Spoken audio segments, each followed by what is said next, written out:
Hey, how's it going, YouTube? How y'all doing today? These animals right here, these two animals in the back.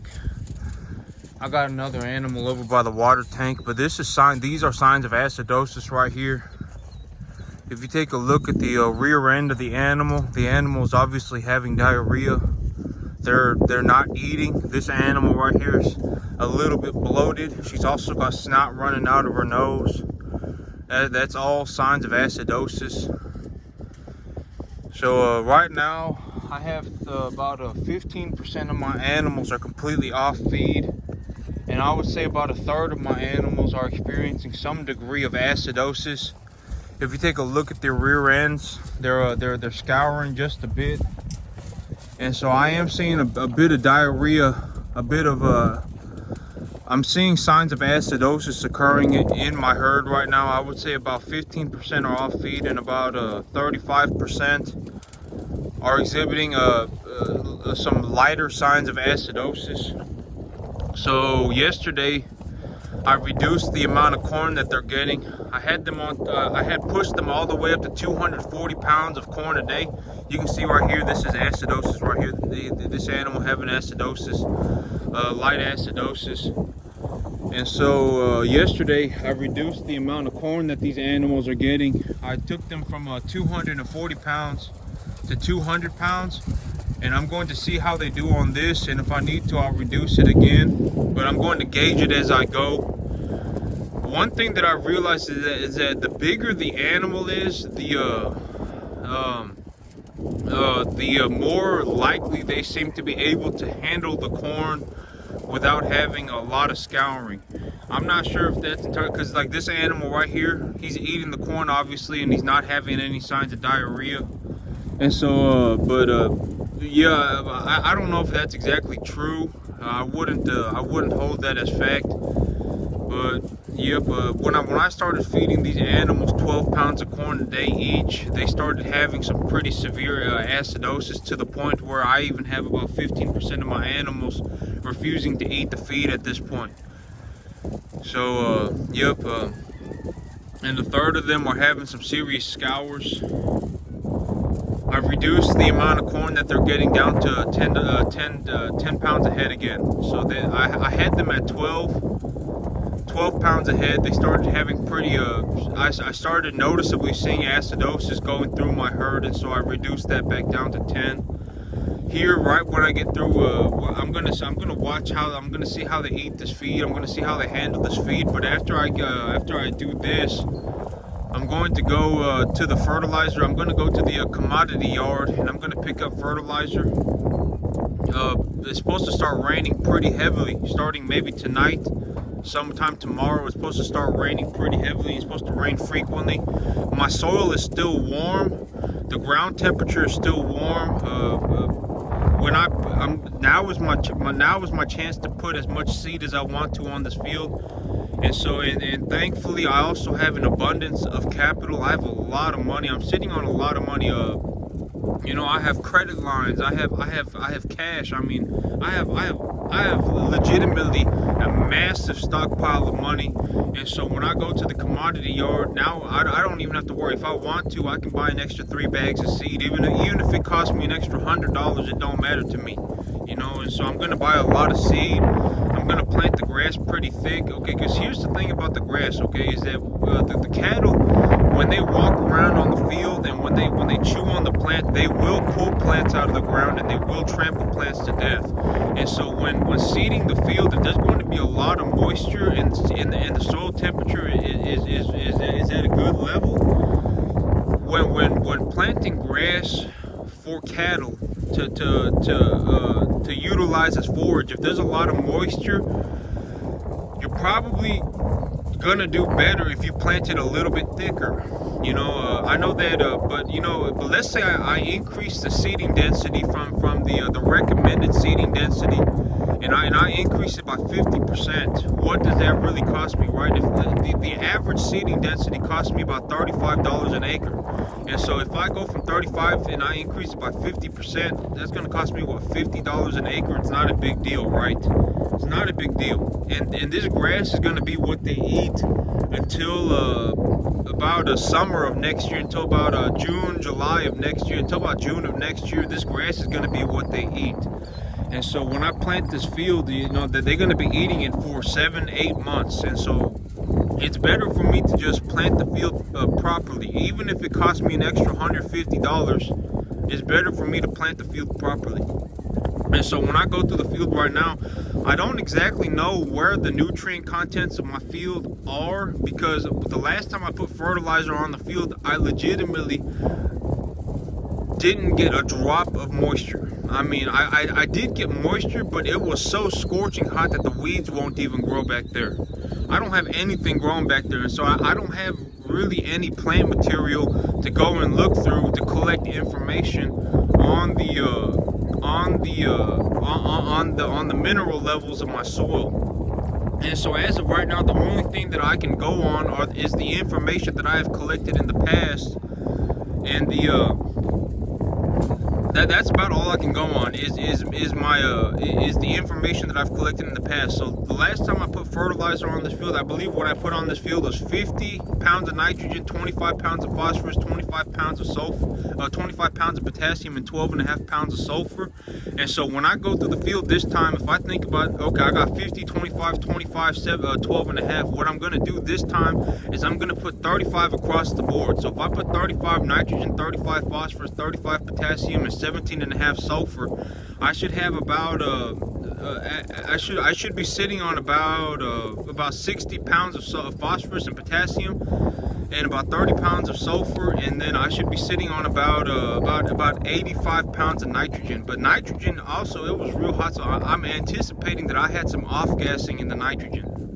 And so, and I also have this cross fence put up right now, so even if I do have 100% nitrogen availability, if I have 85 pounds of nitrogen, the cattle, I can keep them off the grass. If I watch the grass and I say, hey, this grass is growing in too hot, I can keep the cattle off of it until the grass grows in a little bit more and the digestibility of it drops and the protein levels drop, and I can let the cattle on it then.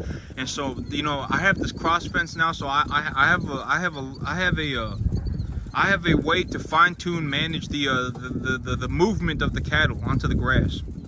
And so, because from what I've found in the past, on something like ryegrass, right? On a ryegrass, if I have over 50 pounds of nitrogen on a ryegrass, the cattle tend to bloat on it. If the ryegrass is in a real early stage of development and the grass is growing in real fast and is growing in real hot, and then there's 50 pounds, more than 50 pounds of nitrogen on it, and the cattle are walking around eating it, chances are they're going to start bloating.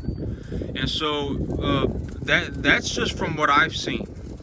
And so if it does turn into a situation where I'm at almost 2 times the bloat limit, I'm at 85 pounds of nitrogen, I can keep the cattle off of the grass.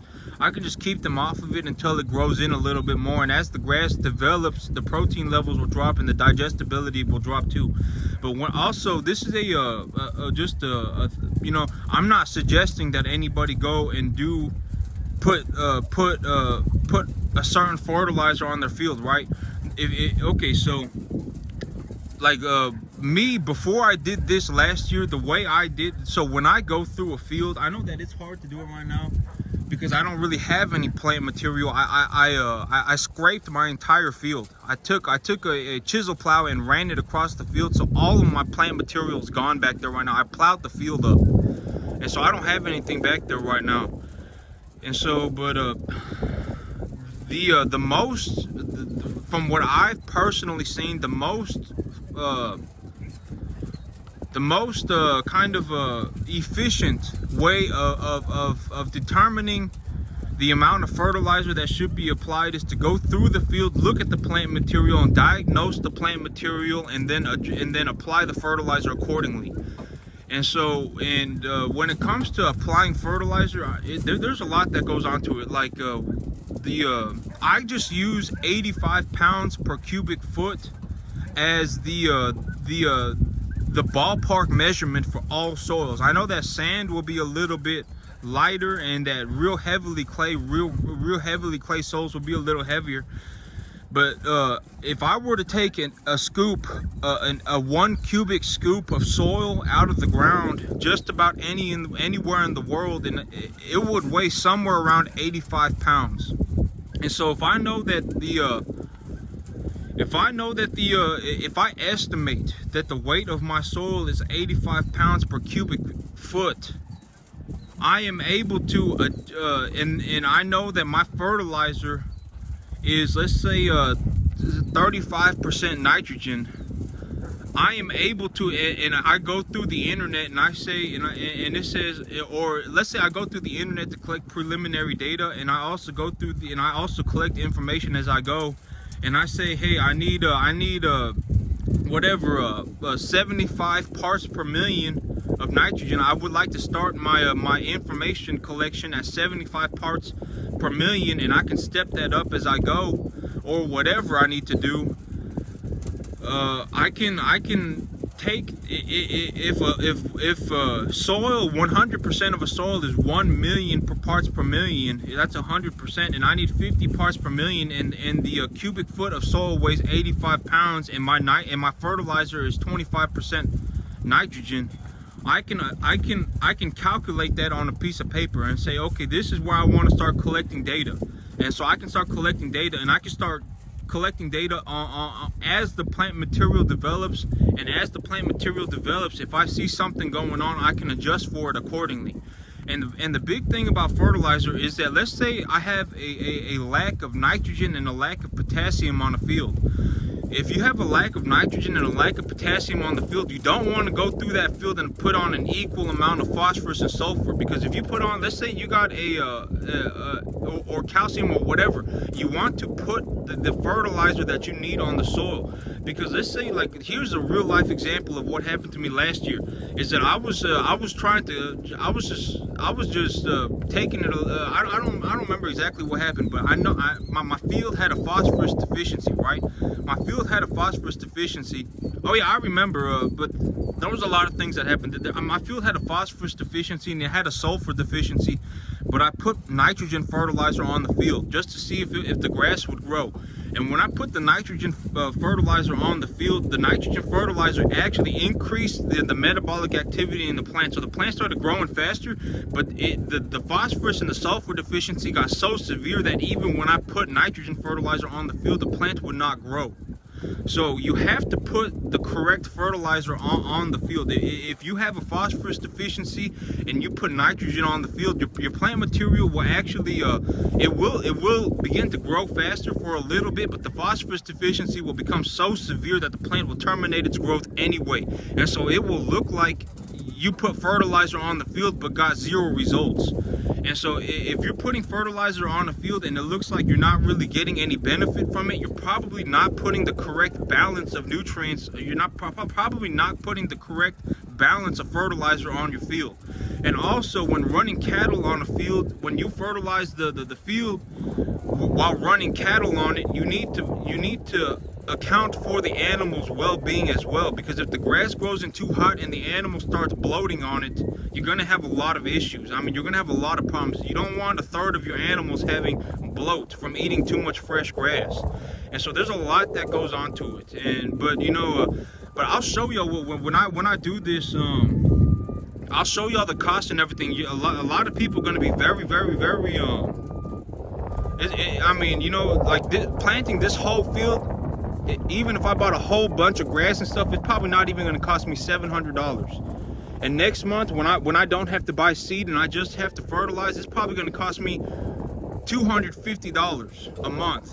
But y'all going to see what I mean as I do this about growing grass is extremely, extremely cheap. I can feed about 50 cattle. I can feed about 50 animals, about 55 weight animals, maybe 65 weight animals on 10 acres for about $250 a month. And y'all gonna see when I get started here. I'm getting started today. But that's it for me today, YouTube. Y'all have a good one.